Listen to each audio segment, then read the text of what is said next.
இருக்கு. இப்படியே நேரா போங்க. பீச்சாங்கை பக்கம் திரும்பினீங்கன்னா சி பிளாக்னு கோட்டை இடத்துல போட்டிருக்கும். பீச்சாங்கையா? அதான் லெஃப்ட் சைடு. அது எங்க முப்பாத்தா கொஞ்சம் படிக்கல, அதுதான். ஏடி வரவளுங்க எல்லாத்துக்கிட்டையும் படிக்கலாம்னு சொல்லணுமா? இப்ப நீ சொல்லலனா என்ன? அட அது இல்ல, நீ பீச்சாங்கை சொன்னா அது பயந்து போச்சு, அதனாலதான் தெளிவா சொன்னேன். சரி சரி, இந்த பிள்ளை இப்படி தனியா வந்து நிக்குது, புருஷகாரையும் கூட வந்த மாதிரி தெரியலையே. ஏடி உமா, நல்லா விசாரிச்சு தாண்டி அனுப்போனு.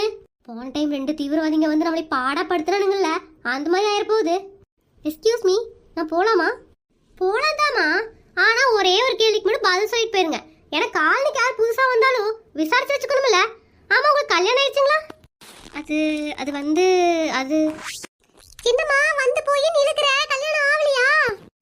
இல்ல, அது வந்து எல்லா விஷயத்தையும் ஹவுஸ் ஓனர் கிட்ட பேசிட்டேன். இங்க பாருமா, உங்ககிட்ட சொல்றதுக்கு என்ன, இந்த காலனில ஹவுஸ் ஓனருங்க பேசுறதெல்லாம் சட்டம் கிடையாது. நாங்க என்ன வைக்கிறோமோ